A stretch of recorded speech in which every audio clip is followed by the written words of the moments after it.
Well, I'm Rob Boulter, and I studied with Roland back in the 80s.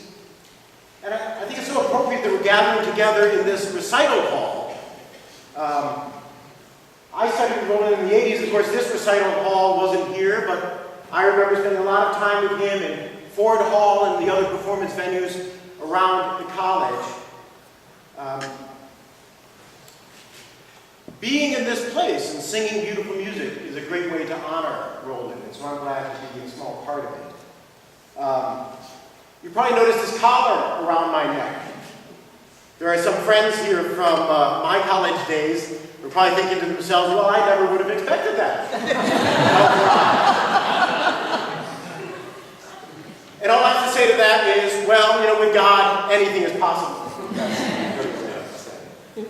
I'm so glad to be reunited here with so many of you because I think college is such an important part of my life and my formation. And Roland Bentley's role in that is just huge, just a tremendous thing. I really valued his teaching. I really valued his wisdom. I particularly loved his musicality, his creativity.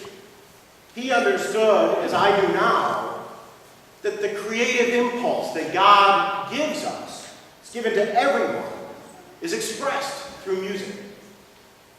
And so Roland was a very grounded and spiritual person. He definitely was mischievous as well. I don't know where Greg went, but that's certainly when he mentioned that, my brother Chris and I looked at each other and winked. But he's a very grounded and spiritual person, a very creative person. I didn't know that he was a painter either until just a few months ago, but it makes perfect sense to me. It makes perfect sense to me. I didn't have a whole lot of contact with Roland and Prudence after graduation until just a couple of years ago. It was quite by chance. We bumped into each other at the Washington National Cathedral. It was Good Friday, and I had just finished preaching the Good Friday service, and I was greeting people after the service, and Roland Bentley walks up to me and he said, "Did you study at Ithaca College?" And I said, "Roland? Is that you, Roland?" And Prudence was there and Joanna was there. Joanna was living in Virginia, and Prudence and Roland had come to visit, and they decided, just on a fluke, to come to the National Cathedral for a service, and there we were. So we sat down in the nave of the cathedral and spent a few minutes and tried to remember 20 years that had passed since we last saw one another.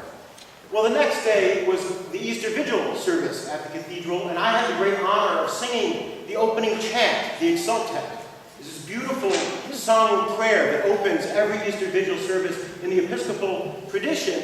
And Roland and Prudence and Joanna came back for the service the next day. And as I was chanting that beautiful prayer, I just kept thinking, oh, my old voice teacher is out there listening to me sing 20 years later in a very different setting than anyone could have predicted. But how right it felt, and how proud I was that he was there and seeing me in a vocation that had, a path that had taken many twists and turns, but had landed me where I belonged. So I'm so grateful for that. So after we reconnected, it was just a couple of years later, and Roland fell ill, and then really kind of unexpectedly died. And I'm so pleased when Prudence reached out and said, "Would you be able to help with this service?" And I am so grateful to be here. So the way we're going to honor Roland is through song.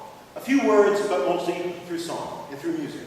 And so I'd like to now welcome onto the stage my brother, Chris Boulter, and our accompanist, Carrie Mizrahi.